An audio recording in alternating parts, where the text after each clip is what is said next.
স্বাস্থ্য খাতে দুর্নীতির গডফাদার মিঠু শত শত কোটি টাকা লুটপাট নিয়ন্ত্রণ করতেন ঠিকাদারির 90% অর্থ পাচারের নাম পানামা পেপারসেও। কর্মস্থলে ফিরতে বিমানের টিকিটের জন্য রেমিটেন্স যোদ্ধাদের হাহাকার, মিলছে না কয়েক গুণ দামেও কৃত্রিম সংকটের অভিযোগ। সন্ধ্যায় ঢাকা আসছেন ভারতের পররাষ্ট্র সচিব হর্ষবর্ধন শ্রীংলা। দ্বিপক্ষীয় বৈঠক সহ করোনা ইস্যুতে আলোচনার সম্ভাবনা। মহামারী কাটিয়ে গতি ফিরছে ব্যবসা বাণিজ্যে, আন্তর্জাতিক বাজারেও তৈরি হচ্ছে নানা সুযোগ। বিশ্বব্যাপী দেশের ব্র্যান্ডিংয়ে জোর তাগিদ। ফের বাড়ছে যমুনার পানি, চতুর্থ দফা বন্যায় মধ্যাঞ্চলে বানভাসীদের দুর্ভোগ চরমে। উত্তরে কিছুটা উন্নতি, প্রাণ না পাওয়ার অভিযোগ। অর্থনৈতিক অঞ্চলে কর অবকাশ সুবিধা দিলেও নানা শর্ত আরোপ, বিনিয়োগ বাধাগ্রস্ত হওয়ায় শঙ্কা, ব্যবসা বন্ধ করার তাগিদ। এবং উয়েফা চ্যাম্পিয়ন্স লিগ 2020 আসরের প্রথম সেমিফাইনালে রাতে মাঠে নামবে ফরাসি জায়ান্ট পিএসজি ও German club Leipzig. Rainbow allrounder exterior paint, বাংলাদেশের আবহাওয়া উপযোগী একমাত্র পেইন্ট। স্বাগত নিউজ 24 বিরতিহীন সংবাদের সাথে আছে আমি আফসার উদ্দিন। দেখছিলেন সংবাদ শিরোনাম, এবার বিস্তারিত। অধরা এবং বিচারের বাইরেই কি থেকে যাবে স্বাস্থ্য দুর্নীতির মহারথী মিঠু? এই মোতাজ্জেরুল ইসলাম মিঠু গেল এক দশকের বেশি সময় কখনো নিম্নমানের স্বাস্থ্য সরঞ্জাম সরবরাহ করে কিংবা না করেই হাতিয়ে নিয়েছেন শত শত কোটি টাকা। স্বাস্থ্য ঠিকাদারির 90% নিয়ন্ত্রণ করতেন যোগসাজশ আর দোর্দণ্ড প্রতাপে। আত্মসাৎ করেছেন এবি ব্যাংকের 1,500 কোটি টাকাও। বিদেশে 1000 কোটি টাকা পাচার করে তালিকাভুক্ত হয়েছেন বিশ্ব দুর্নীতি কেলেঙ্কারির পানামা পেপারসেও। সময় খারাপ দেখে এখন উধাও হয়েছেন যুক্তরাষ্ট্রে। স্বাস্থ্য দুর্নীতির এই অধরা বরপুত্রের আদ্যপান্ত জানাচ্ছেন ফখরুল ইসলাম। বাড়িটি রংপুরের সাধারণ কন্ট্রাক্টর এসএসসি পাস মোতাজ্জেরুল ইসলাম মিঠুর। অসাধারণ সব অনাচারের সাথে সাথেই গড়ে উঠেছিল এই বিলাসী স্থাপনাটি। দেশের স্বাস্থ্য খাতে টেন্ডারবাজির একচ্ছত্র নিয়ন্ত্রক মিঠুর অবশ্য এই বাড়িতে বেশি দিন থাকা হয়নি। যে আলাদিনের চেরাগে তিনি দুর্নীতির কুমির হয়েছেন, সেটা তাকে বিদেশে পালিয়ে যেতে বাধ্য করেছে। কিন্তু তার আগে রাজধানীর সোহরাওয়ার্দী হাসপাতালে স্বাস্থ্য সরঞ্জামের অধিকাংশ সরবরাহ না করেই ভুয়া ভাউচারে 450 কোটি টাকা তুলেছে মিঠুর প্রতিষ্ঠান। 2013 সালে মুগদা হাসপাতালের সরঞ্জাম সরবরাহে 300 কোটি টাকা গরমিল হলে তার বিরুদ্ধে প্রথম তদন্ত শুরু করে দুদক। সিরাজগঞ্জে এম মনসুর আলী হাসপাতালে নিম্নমানের সরঞ্জাম কেনাকাটায় মিঠুর বিরুদ্ধে 275 কোটি টাকা আত্মসাতের অভিযোগ তদন্ত করে দুদক। তবে 3টি ঘটনাতে পেছনে হেঁটেছে দুদক।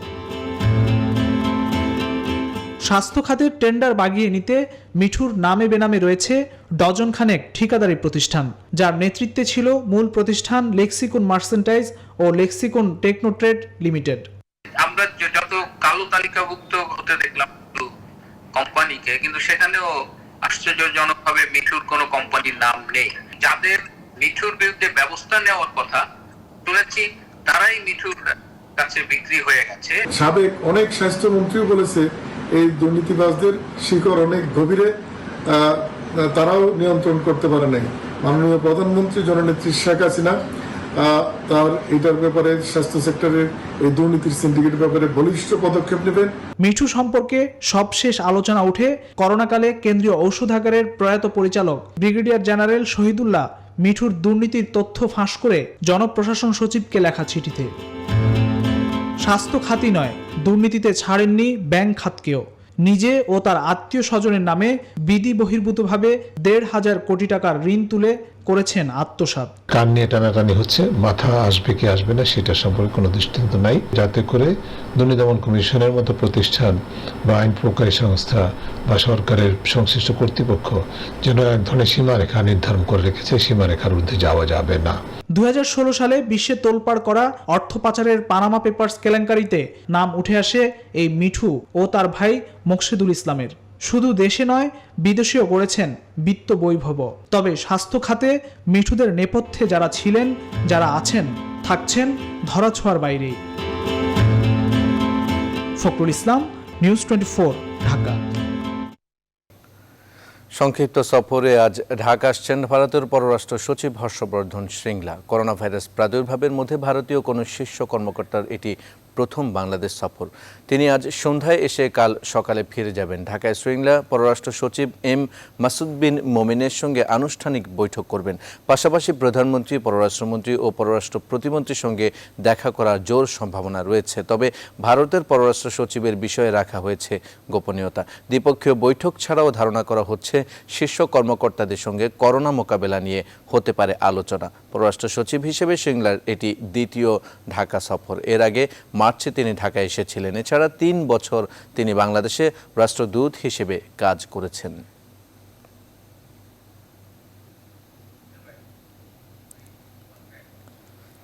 গতি ফিরতে শুরু করেছে ব্যবসা বাণিজ্যে। দেশের অভ্যন্তর এবং আন্তর্জাতিক বাজারেও বাংলাদেশের জন্য তৈরি হচ্ছে নানা সুযোগ।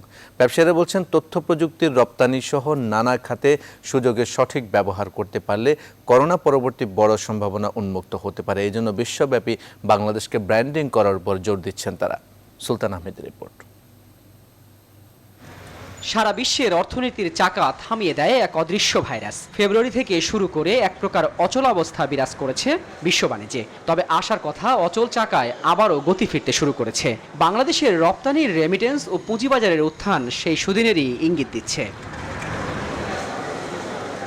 গেল কয়েক মাস নীরবে থেকে ব্যবসায়ীরাও নেমে পড়েছেন। তথ্য প্রযুক্তি খাতের এই শীর্ষ ব্যবসায়ী ঘুরে বেড়াচ্ছেন যুক্তরাষ্ট্রের বিভিন্ন প্রদেশে।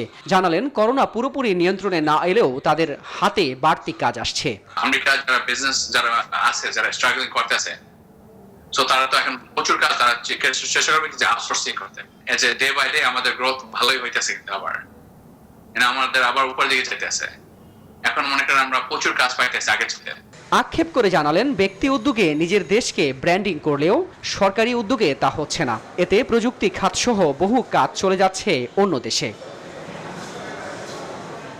বাংলাদেশ জার্মান চেম্বারের সভাপতিও বলছেন, চীন থেকে বহু দেশই তাদের কারখানা গুটিয়ে নেওয়ার চেষ্টা করছে। বিশ্বের কাছে বাংলাদেশের বিনিয়োগ সম্ভাবনা জানান দিতে পারলে সম্ভাবনার নতুন দ্বার উন্মোচন হতে পারে। যে ফ্যাক্টরিগুলো তারা চায়না থেকে বের করে নিয়ে আসছে, সেগুলো বাংলাদেশে নিয়ে আসতে হবে।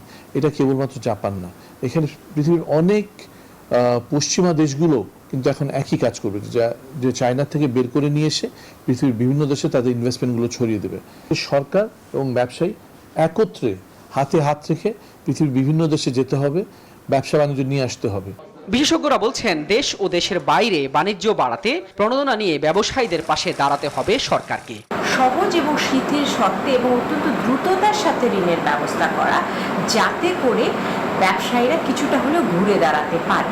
কর, ব্যাক, এই বিষয়গুলো যেটি রয়েছে সেগুলো কিছু কিছু ক্ষেত্রে মওকুফ করা যায় কিনা সেই বিষয়টি বিবেচনা করা যেতে পারে। এছাড়া চামড়া, পাটসহ পিছিয়ে পড়া রপ্তানি পণ্যে বাড়তি নজর দেওয়ার কথাও বলছেন বিশেষজ্ঞরা। সুলতান আহমেদ, নিউজ 24, ঢাকা। দেশে করোনায় আরও 37 জনের মৃত্যু হয়েছে। এ নিয়ে মোট মৃত্যু প্রাণহানি দাঁড়ালো 3694 জনে। 24 ঘন্টায় নতুন শনাক্ত হয়েছে 2595 জন। ফলে মোট আক্রান্ত বেড়ে দাঁড়িয়েছে 2,79,144 জনে। সোমবার স্বাস্থ্য অধিদপ্তরের এক প্রেস বিজ্ঞপ্তিতে এইসব তথ্য জানানো হয়। তারা আরও জানান, নতুন 1641 জন সহ সারা দেশে মোট সুস্থ হয়েছেন 1,60,591 জন।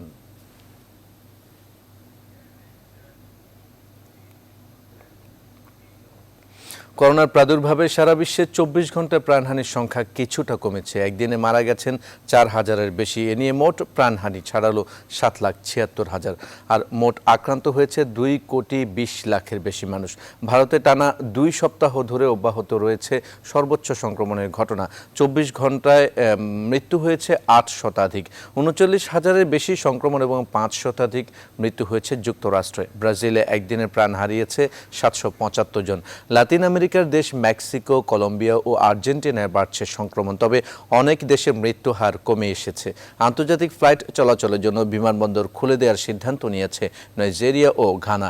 নিজেদের পর্যটন কেন্দ্র ও আন্তর্জাতিক রেস্তোরাঁগুলো পুনরায় চালু করেছে ওমান। এদিকে দক্ষিণ আফ্রিকায় ভ্যাকসিনের জন্য মধ্যম পর্যায়ে গবেষণা শুরু করেছে মার্কিন ওষুধ প্রস্তুতকারী কোম্পানি নোভোম্যাক্স।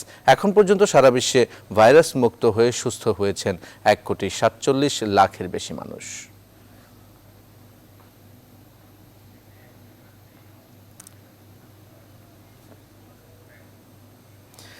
দেশের প্রধান নদ নদীর পানি কমায় উত্তর পূর্বাঞ্চলে বন্যা পরিস্থিতির উন্নতি হয়েছে, তবে মধ্যাঞ্চলে নদ নদীর পানি ধীর গতিতে কমায় দুর্ভোগ বেড়েছে বানভাসীদের। মুন্সিগঞ্জে পদ্মা নদীর পানি কমলেও তীব্র ভাঙন দেখা দিয়েছে পদ্মা, মেঘনা ও ধলেশ্বরী নদীর তীরবর্তী গ্রামগুলোয়। এবারের বন্যায় মুন্সিগঞ্জের ৩৯টি ইউনিয়নে ২৬৫টি গ্রাম প্লাবিত হয়। পানিবন্দী এসব এলাকায় প্রায় ১.৫ লাখ মানুষ। বন্যা দুর্গত এলাকায় বিশুদ্ধ পানি ও খাবার সংকট দেখা দিয়েছে, ছড়িয়ে পড়ছে পানিবাহিত রোগ। টাঙ্গাইলে যমুনা নদীর পানি বৃদ্ধি পেলেও বিপদসীমার ১৪ সেন্টিমিটার নিচ দিয়ে প্রবাহিত হচ্ছে। এখানকার ১১টি উপজেলার প্রায় ৫ লক্ষাধিক মানুষ পানিবন্দী। সিরাজগঞ্জে যমুনা নদীর পানি বৃদ্ধি অব্যাহত রয়েছে। পানিবন্দী ৫টি উপজেলার ৩০টি ইউনিয়নের ১ লাখেরও বেশি মানুষ।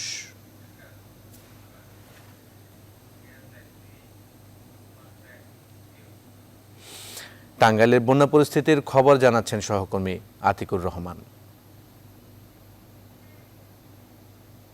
আসলে যেমনটি বলছিলেন যে আসলে টাঙ্গাইলের কিন্তু পানি অনেকটাই আবারও বৃদ্ধি পেয়েছে এবং টাঙ্গাইলের যে বন্যা এবারের যে ভয়াবহতা সেটি কিন্তু অনেকটাই দীর্ঘস্থায়ী হয়েছে এবং আমি যে জায়গাটি রয়েছে এটি হচ্ছে টাঙ্গাইল কালীহাতি বল্লা এলাকা এবং লক্ষ্য করে থাকবেন যে এই অঞ্চলে পুরোটাই কিন্তু আসলে পানির নিচে রয়েছে এবং গত কয়েকদিন পানি কিছুটা কমলেও মানুষের যে দুর্ভোগ সেটি কিন্তু কমেনি এবং এই অঞ্চলে বেশিরভাগই মানুষ কিন্তু আসলে নৌকা দিয়ে চলাচল করেছেন এবং এখন কিছুটা পানি কমে যাওয়ায় তারা কিন্তু তারপরেও ঝুঁকি নিয়ে তারা চলাচল করছেন এবং বিশেষ করে আসলে এই অঞ্চলের যেটি শিল্প এলাকা এবং এটি হচ্ছে তাঁত শিল্প এলাকা এবং এই তাঁত শিল্প এলাকায় আসলে পানি প্রবেশ করায় মানুষের যে আসলে দুর্ভোগ, বিশেষ করে তাঁত কারিগর এবং তাঁত শিল্প এবং যারা ব্যবসায়ের সাথে সম্পৃক্ত তারা অনেকটাই কিন্তু সমস্যার মধ্যে রয়েছেন। আমরা একটু কথা বলবো এখানকার স্থানীয়। তো এই যে মানে কতদিন যাবত পানি কি অবস্থার মধ্যে রয়েছেন আপনারা? আমরা খুব কষ্ট করে রয়েছি, আমাকে ঘর বাড়ি তলাইছে, কাম করবার পারতাছি না, চেয়ারম্যানে কোনো অনুদানই দেয় না, মানে এটাই কষ্ট। আমার বাড়ি রামপুর, মানে সাহায্য পাই না, সব সুরের কাছে পৌঁছায়। মনে করেন ১ বস্তা করে চাল দেয়, তাও ৪ ভাগে, যার পোলা ৩টা-৪টা করে বিদে সেইটি পায়, আমরা কিছুই পাই না। আমরা আরেকজনের সাথে একটু কথা বলবো এখানকার যারা স্থায়ী বাসিন্দা। আসলে কি অবস্থার মধ্যে রয়েছেন? এই তো পানি বন্দি, ২ মাস ধরে কাজ কাম নাই, গরু বাছর নিয়ে অসুবিধা, কোনো কিছু পাইও নাই সরকারি অন্তরি, কোনো কিছু অনুদান অন্তরি কিছুই পাই নাই। গরু বাছর নিয়ে আসলে ধন্যবাদ আপনাকে। সবারই কিন্তু একই কথা যে আসলে ত্রাণ না পাওয়ার অভিযোগ এবং কিছু ত্রাণ প্রথম অবস্থায় আসলেও পরবর্তীতে কিন্তু কোনোভাবেই পরবর্তীতে আর ত্রাণ দেওয়া হয়নি। মানুষের আসলে কষ্ট, দুর্ভোগ শেষ নেই এবারের বন্যায় এবং আসলে এটি কতদিন থাকবে সেটিও আসলে বলা যাচ্ছে না, যেহেতু পানি আবার নতুন করে বন্যার একটা শঙ্কা রয়েছে। তো সব মিলে এই ছিল আমার কাছে সর্বশেষ টাঙ্গাইল বন্যা পরিস্থিতি নিয়ে। ফিরে যাচ্ছি স্টুডিওতে। আতিকুর রহমান, ধন্যবাদ আপনাকে। চট্টগ্রামে ভারী বর্ষণে পাহাড় ধসের আশঙ্কায় ঝুঁকিপূর্ণভাবে বসবাসকারীদের নিরাপদে সরে যাওয়ার নির্দেশ দেওয়া হয়েছে। সোমবার দিনভর জেলা প্রশাসনের উদ্যোগে ঝুঁকিপূর্ণ এলাকায় মাইকিং সহ নানা প্রচারণা চালানো হয়। এসব এলাকায় লোকজনের বসবাসের জন্য ১৯টি আশ্রয় কেন্দ্র খোলা হয়েছে। বঙ্গোপসাগরে আবারও নিম্নচাপের প্রভাবে বন্দরনগরীতে থেমে থেমে ভারী বর্ষণ অব্যাহত রয়েছে। আবহাওয়ার পূর্বাভাসে বলা হয়েছে আগামী আরও কয়েকদিন এই অবস্থা থাকতে পারে।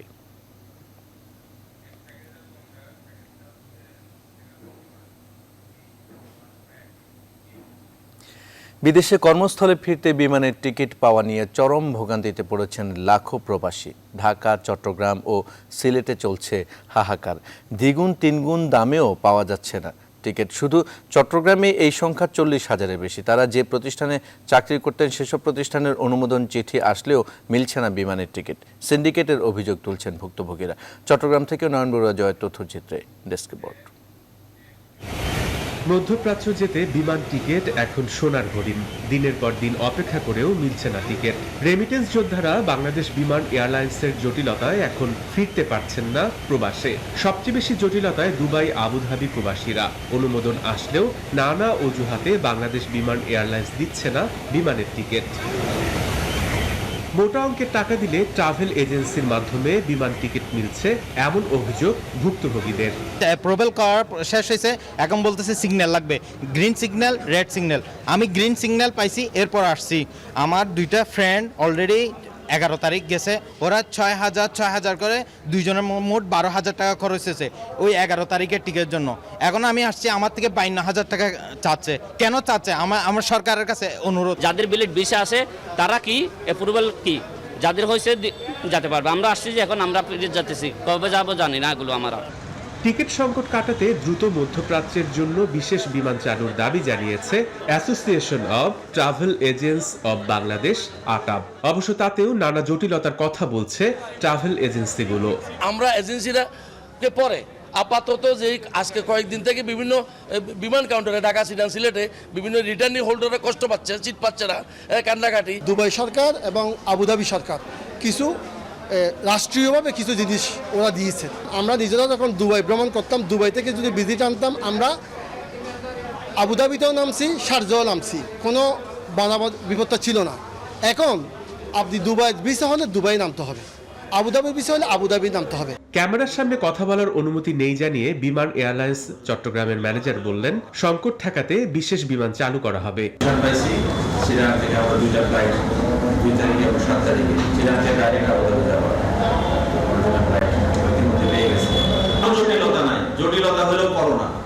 তবে বিমান কর্তৃপক্ষের গড়িমসি কিনা তা খতিয়ে দেখার তাগিদ নাগরিক প্রতিনিধিদের।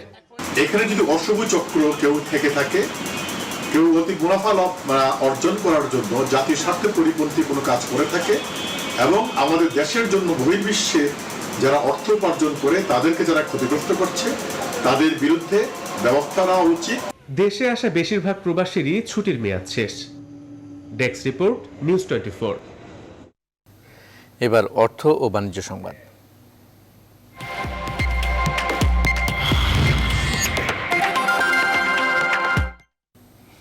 অর্থনৈতিক অঞ্চলগুলোতে দেশি বিদেশি বিনিয়োগ আকর্ষণে 10,000-এর কর অবকাশ সুবিধা বিদ্যমান থাকলেও আছে নানাবিধ শর্ত। এর মধ্যে 6টি পণ্যে এই কর অবকাশ সুবিধা দিয়েও তা তুলে নেওয়া হয়েছে। এছাড়া মাত্র 3 বছর পর্যন্ত দেয়া হয় 100% কর অব্যাহতি।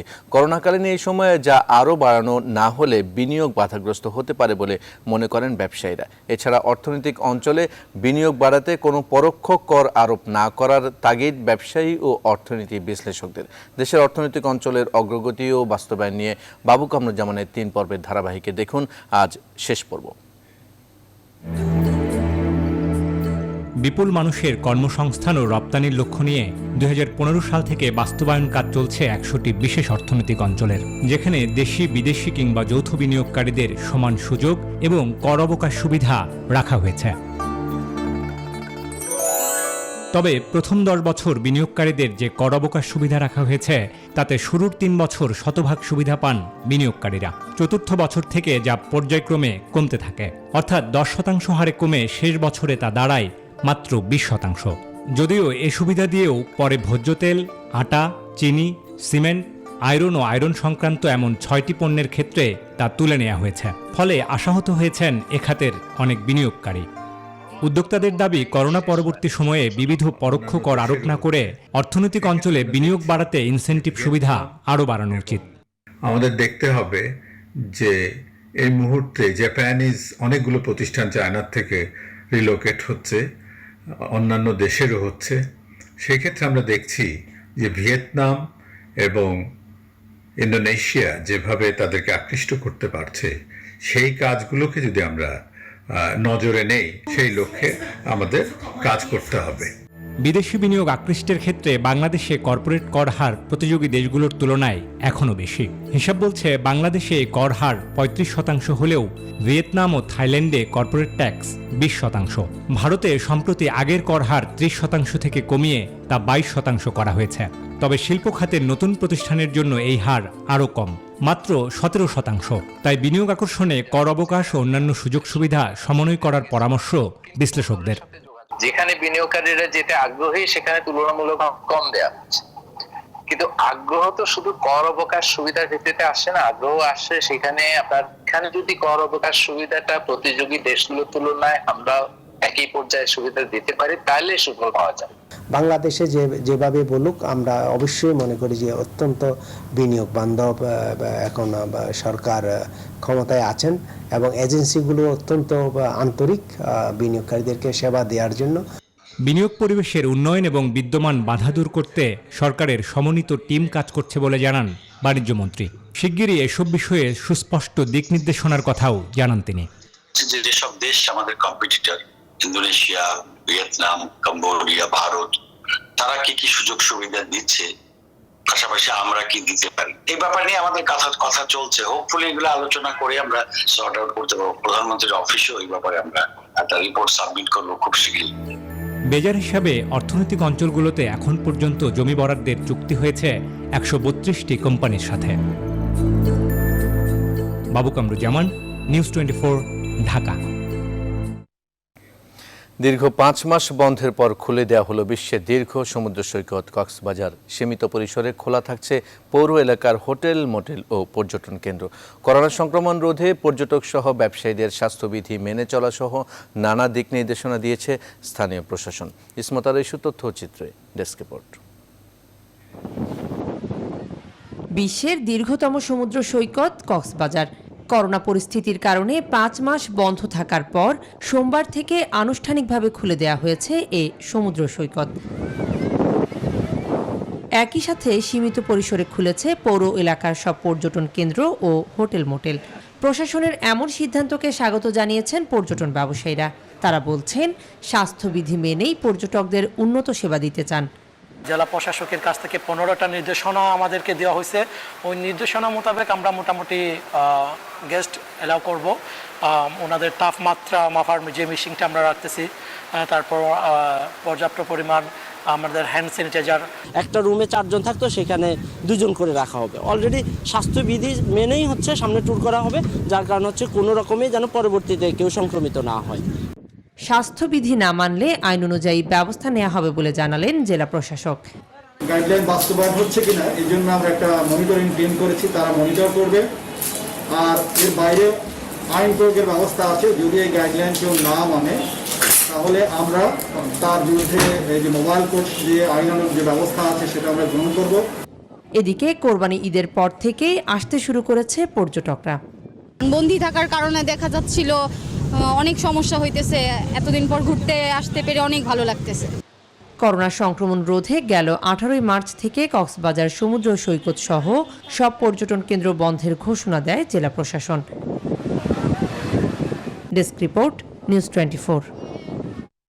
এবার দেশের বন্যা পরিস্থিতির খবর জানবো। বন্যা পরিস্থিতির খবর জানাতে এই মুহূর্তে সিরাজগঞ্জ থেকে সহকর্মী আব্দুস সামাদ সায়েম যুক্ত হচ্ছেন সাভার থেকে নাজমুল হুদা। আমরা প্রথমে সিরাজগঞ্জে যাব। সিরাজগঞ্জে আমাদের সহকর্মী সায়েম আছেন। সায়েম, মূলত সিরাজগঞ্জের বর্তমান বন্যা পরিস্থিতি কি দেখছেন, কি তথ্য আছে আপনার কাছে?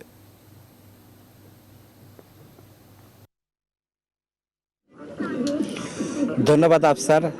তৃতীয় দফা বন্যার পর কিন্তু চতুর্থ দফা সিরাজগঞ্জে বন্যার পানি ক্রমশই বৃদ্ধি পাচ্ছে। যদিও বিপদসীমা অতিক্রম করেনি, বিপদসীমা 9 সেন্টিমিটার নিচ দিয়ে প্রবাহিত হচ্ছে।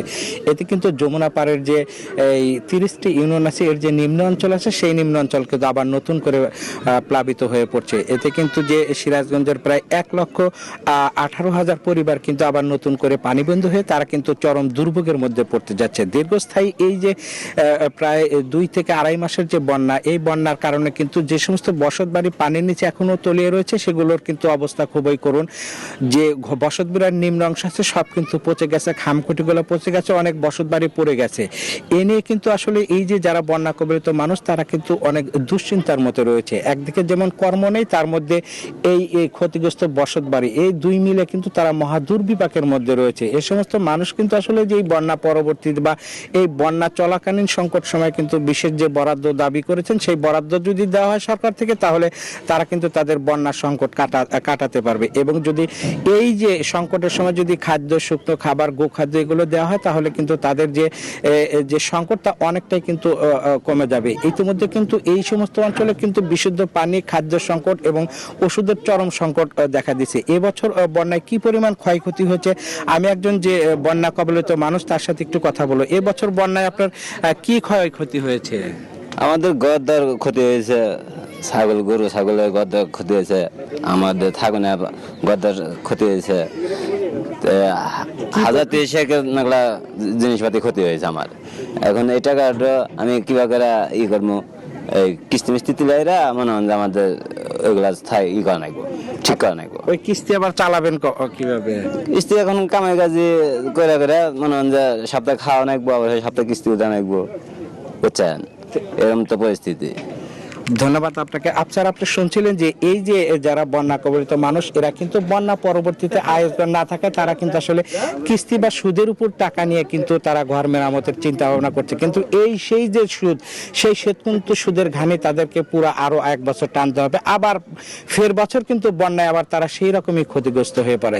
যে কারণে কিন্তু এই যে যারা বন্যা কবলিত মানুষ, তাদের কিন্তু ভাগ্যের কোনো পরিবর্তন হয় না, তারা যে নিঃস্ব অবস্থা, সেই নিঃস্ব অবস্থায় থেকে যায়। এই অবস্থায় কিন্তু এই যে বন্যা কবলিত মানুষ যারা রয়েছে, তারা কিন্তু সরকারের কাছে বন্যা পরবর্তীতে যে একটা বিশেষ বরাদ্দ, যা দিয়ে তারা ঘর বাড়ি মেরামত করতে পারবে, যাতে ঋণগ্রস্ত না হয়, তারপরে যে আয় রোজগার সেই দিয়ে তারা পরিবার পরিজন নিয়ে চলতে পারবে, এমনটাই কিন্তু দাবি জানিয়েছেন। এছাড়াও আপনাকে জানিয়ে রাখি, এবছর বন্যায় কিন্তু যে যমুনার অরক্ষিত অঞ্চল রয়েছে, সেখানে কিন্তু আসলে যে চরম ভাঙন শুরু হয়েছে, সেই ভাঙনে কিন্তু প্রতিদিন শত শত বসতভিটা কিন্তু বিলীন হয়ে যাচ্ছে। চিরচেনা যে ফসল যা দিয়ে তারা জীবিকা নির্বাহ করে, সেই ফসল জমিও কিন্তু নদীগর্ভে বিলীন হয়ে যাচ্ছে।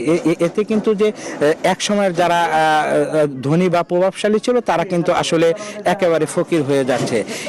এই সমস্ত মানুষ কিন্তু আসলে অবদা বাদে বা বিভিন্ন স্থানে কিন্তু আশ্রয় নিয়েছে, তাদের কিন্তু ঘর তোলার জায়গা নেই। এই অবস্থায় কিন্তু এই সমস্ত যারা বন্যায় সব কিছু হারিয়েছে, তাদের কিন্তু দাবি যেন সরকারের পক্ষ থেকে তাদের কোনো একটু জায়গা দিয়ে তাদের জন্য একটু পুনর্বাসন করা হয়, তাহলে তারা আসলে পরিবার পরিজন নিয়ে তারা চলতে পারবে। আর এই ভাঙনের কারণ যে পরিবেশের বিপর্যয়, সেই পরিবেশেরও কিন্তু মারাত্মক বিপর্যয় হচ্ছে। রাস্তাঘাট ভেঙে যাওয়ায় যে প্রভাব, সেই প্রভাব পড়ছে শিক্ষা প্রতিষ্ঠান তৈরি হয়ে যাওয়ায়, শিক্ষার যেমন শিক্ষার্থীরা ঝরে পড়ছে। সব মিলিয়ে কিন্তু এই বন্যার কারণে কিন্তু আসলে মানুষজন প্রতিনিয়ত নিঃস্ব হচ্ছে। এ কারণে কিন্তু যারা যমুনা পাড়ের মানুষ রয়েছে, তারা কিন্তু আসলে ভাঙন রোধের ব্যবস্থা এবং বন্যাকালীন সময় যেন বিশেষ বরাদ্দের মাধ্যমে এই সমস্ত মানুষকে সহায়তা করা হয়, এমনটাই কিন্তু দাবি জানিয়েছেন।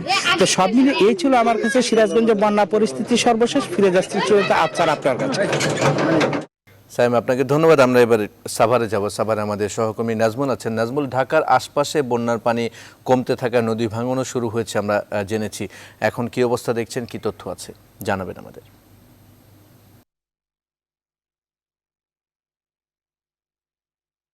ধন্যবাদ আফসার। আপনি যেমনটি বলছিলেন যে ঠিক রাজধানীর পাশে এটা হচ্ছে ভাকুরতা এলাকা, এবং এই এলাকার যে নলাগড়িয়া গ্রাম রয়েছে, সেখানে কিন্তু যে ধলেশ্বরী নদী, সেই ধলেশ্বরী নদীর মানে পানি কমতে শুরু হয় এবং প্রচণ্ড স্রোত থাকার কারণেই সব বাড়িঘর কিন্তু আপনি ভাঙতে শুরু করেছে। এবং এখানকার যারা প্রায় 50 থেকে 60 বছর যারা বসবাস করে, নদীর পাড়ে যেসব লোকজন বাড়ি করেছে, এই অঞ্চলের মানুষ কিন্তু এখন তাদের যে প্রায় বাড়িঘর এবং বসত বাড়ি তাদেরকে নদীতে বিলীন হয়ে গেছে।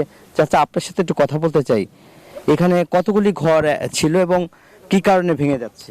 নিজে যে নদীর স্রোত ট্যানারি হয়েছিল, ট্যানারি হওয়ার পরে যে ময়লা টয়লা ছাড়ার কারণে 2 বছর আগে নদীটা ড্রেসিং করছিল। ড্রেসিং করার পরের থেকে আজকে ভাঙা আরম্ভ উদ্বোধনের কি আসলে 20-30টা ঘর, ওই যে ওদিকটা ছিল আরো কয়েকটা ঘর, ওই যে ওই সাইডটা ছিল, এই সাইডটা রেগুলারলি যে বিলীন হয়ে গেল এই কয়েকদিনে। এই পর্যন্তই। অনেক ধন্যবাদ আপনাকে। এখানকে বসবাস করছে যারা মহিলারা রয়েছে, এবং চাচা আপনার সাথে একটু কথা বলতে চাই, এইখানকার যে সব ঘর বাড়ি কেন বিলীন হয়ে গেল এবং কি সমস্যা হচ্ছে আপনাদেরকে? সমস্যাটা আমাদের 30 বছর আগে তো ভাঙে গেছে, আর ভাঙে নাই। এখন এই মধুমতি আপনার ভলট করিয়া, মধুমতি ভলট করার পরে এখানে যে চাপ পড়ছে, এই নদীর চাপ পড়ছে, এই ফসল ভাঙা শুরু করছে। এক হইলো করোনা গিয়া আমগর দুর্বল করছে পুরা, আবার হইলো মনে করেন যে বন্যার পরে হইলো এই গাং ভাঙছি, একবারে আঙ্গরে শেষ করে একবারে শেষ করে লেছে আর কি। এই যে দেখেন, এই যে ওই যে ভাঙতে আইতে আইতে এন্দা ভাঙ্গা অন্তত 40-50টা বাড়ি ভাঙছে। আমরা হইলাম নিরুপায়। আপনারা আইসেন, এটা দেখেন কি সমস্যার সমাধান করা যায়, আমাদের কথা। অনেক ধন্যবাদ আপনাকে। আমরা একটু দেখাতে চাই যে এই যে বাঁধগুলি রয়েছে কিভাবে আসলে নদীর পাড়ে যে সব ঘরগুলি রয়েছে সব কিন্তু এখন এদিকে ঝুঁকিপূর্ণ অবস্থায় রয়েছে এবং ভাঙতে শুরু করেছে এবং যার কারণে মূলত আপনার এইখানকার যেসব মানুষগুলি রয়েছে বানভাসী মানুষ তারা কিন্তু আসলে আশ্রয় নেওয়ার জন্য অন্য জায়গায় সরে যাচ্ছে। চাচা, আপনাদের সাথে একটু কথা বলবো যে এই যে ভাঙনটা এটা তো রাজধানীর ঠিক পাশে, কিন্তু আমরা শুনেছি অন্য অন্য জেলায় এরকম ভাঙন, কিন্তু রাজধানীর পাশে যদি এরকম ভাঙে মানুষ যারা আসলে এই নদীগুলি এত ঝুঁকিপূর্ণ অবস্থা রয়েছে এটা আমরা জানতাম না। আপনার কাছে কি মনে হচ্ছে কেন আসলে এই ভাঙনটা কতদিন পরে হচ্ছে? ভাঙনটা ধরেন বহুত বছর ধরে ভাঙে না, 20-30 বছর ধরে ভাঙে না। এখন নদীটা যে কেড়ে ভাঙে, রাত্রেবেলা যে কোন পার্টিরা যে নদীটা খোঁজ করে গেল এটা আমরা দেখি নাই, এই জন্য নদীটা ভাঙা আরম্ভ করছে। ওলা টেনার করছে না সরকারি করছে এটা আমরা জানি না। রাত করে এমন নদীটারে গভীর করে কাইটটা লয়ে গেছে, এই জন্য নদীটা ভাঙা আরম্ভ করছে। ধন্যবাদ আপনাকে। যেমনটি আসলে বলছিলেন যে এখানকার যারা নদী বালু খনন করার পরেই কিন্তু এরকম ঝুঁকিপূর্ণ। আপনার একটু কথা বলতে চাই, এখানে বসবাস করতেন, ঘরগুলি কি কারণে ভেঙে গেল? 30 বছর ধরে নদী ভাঙে না, এই সাবার ট্যানারি দেওয়ার পরে হ্যাঁ গাংটা কাটতে দিল। আর মধুমতি আছে না, মধুমতি মনে করে বইরে বলট করে সেই দাদা পানি যাইতে পারে না। এই কথা আমগো গাং এই যে মনে করে 30 বছর পরে আমগো ঘর বাড়ি সব মনে করেন লয়ে গেছে। ওই যে জাংলা জমিন আছিল ইয়া করতাম এগুলো সব লয়ে গেছে। এই বিল্ডিং ঘর মনে করেন মেলা ঘর বাড়ি ভাঙে গেছে। সরকার যদি আমগো সহযোগিতা করে তাহলে আমরা বাঁচছে দেখি, না খায় মনে লাগবো আমগো। অনেক ধন্যবাদ আপনাকে। যেমনটি আসলে বলছিলেন এখানকার লোকজন তারা কিন্তু অভিযোগ করছে এবং সরকারের তহবিল থেকে এখন পর্যন্ত তাদেরকে কোনো ত্রাণ বা কোনো সহযোগিতা এখন পর্যন্ত করে নাই। এই ছিল আমার কাছে সাভারের ভাকুরতার নদী ভাঙনের সর্বশেষ খবর। চলে যাচ্ছে এখন স্টুডিওতে আফসারের কাছে। আফসার। নাজবুল, আপনাকে ধন্যবাদ আমাদের সাথে যুক্ত হওয়ার জন্য। মস্তিষ্কে অস্ত্রোপচারের 1 সপ্তাহ পরে ভারতের সাবেক রাষ্ট্রপতি প্রণব মুখার্জির শারীরিক অবস্থার কোনো উন্নতি হয়নি, এখনও তিনি ভেন্টিলেশনে রয়েছেন। সোমবার দিল্লির সেনা হাসপাতাল কর্তৃপক্ষ মেডিকেল বুলেটিনে জানিয়েছে সাবেক রাষ্ট্রপতির স্বাস্থ্যের গুরুত্বপূর্ণ মাপকাঠি স্থিতিশীল, এখনও তার শারীরিক অবস্থা সংকটজনক। ভেন্টিলেশনে রেখে তার শারীরিক অবস্থা পর্যবেক্ষণ করা হচ্ছে। গেল 9 আগস্ট গভীর রাতে বাড়ির বাথরুমে পড়ে গিয়ে মাথায় আঘাত পান প্রণব। পরদিন সকাল থেকে স্নায়ু ঘটিত সমস্যা দেখা দেয়, সেদিন রাতেই তার মাথায় অস্ত্রোপচার করা হয়। তারপর থেকে গভীর কোমায় চলে যান তিনি। তার শরীরের করোনা সংক্রমণ ধরা পড়লেও ভাইরাসজনিত কোনো সমস্যা নেই বলে জানিয়েছে হাসপাতাল কর্তৃপক্ষ।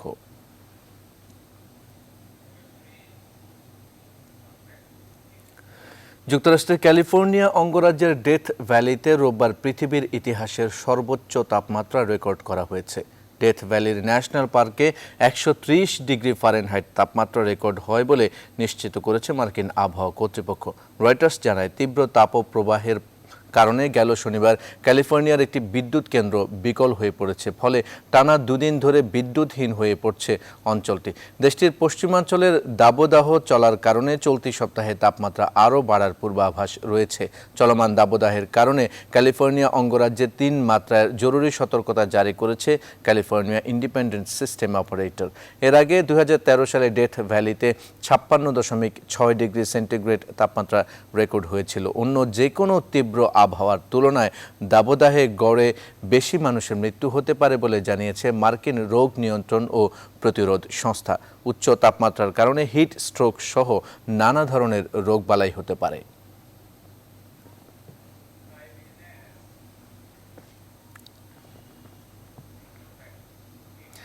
থাইল্যান্ডের অর্থনীতি গেল 2 দশকের বেশি সময়ের মধ্যে বৃহত্তম সংকোচনের মুখে পড়েছে। চলতি বছরের দ্বিতীয় প্রান্তিকে দেশটির জিডিপির 12.2% সংকোচন হয়েছে বলে জানিয়েছে দেশটির national economic and social development council.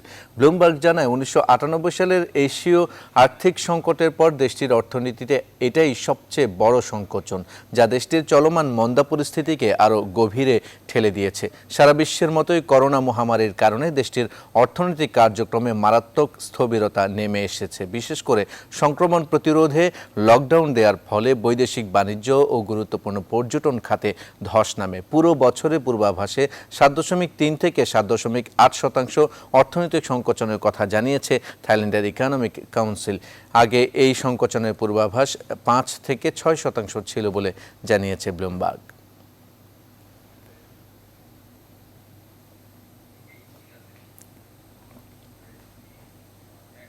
বিরতিহীন সংবাদ শেষ করব, তার আগে শিরোনামগুলো আরেকবার। স্বাস্থ্য খাতে দুর্নীতির গডফাদার মিঠু শত শত কোটি টাকা লুটপাট নিয়ন্ত্রণ করতেন ঠিকাদারির 90% অর্থ পাচারের নাম পানামা পেপারসেও। কর্মস্থলে ফিরতে বিমানের টিকিটের জন্য রেমিটেন্স যোদ্ধাদের হাহাকার, মিলছে না কয়েক গুণ দামেও কৃত্রিম সংকটের অভিযোগ। সন্ধ্যায় ঢাকা আসছেন ভারতের পররাষ্ট্র সচিব হর্ষবর্ধন শ্রীংলা, দ্বিপক্ষীয় বৈঠক সহ করোনা ইস্যুতে আলোচনার সম্ভাবনা। মহামারী কাটিয়ে গতি ফিরছে ব্যবসা বাণিজ্যে, আন্তর্জাতিক বাজারেও তৈরি হচ্ছে নানা সুযোগ, বিশ্বব্যাপী দেশের ব্র্যান্ডিংয়ে জোর তাগিদ। ফের বাড়ছে যমুনার পানি, চতুর্থ দফা বন্যায় মধ্যাঞ্চলের বানভাসীদের দুর্ভোগ চরমে, উত্তরে কিছুটা উন্নতির ত্রাণ না পাওয়ার অভিযোগ। অর্থনৈতিক অঞ্চলে কর অবকাশ সুবিধা দিলেও নানা শর্ত আরোপ, বিনিয়োগ বাধাগ্রস্ত হওয়ার শঙ্কা, ব্যবসা বান্ধব করার তাগিদ। এবং ইউএফএ চ্যাম্পিয়ন্স লিগের প্রথম সেমিফাইনালে মাঠে নামছে ফরাসি জায়ান্ট পিএসজি ও জার্মান ক্লাব লেইপজিগ, ম্যাচ শুরু রাত 1টায়। এখন এই পর্যন্তই দেখছেন নিউজ 24। ধন্যবাদ।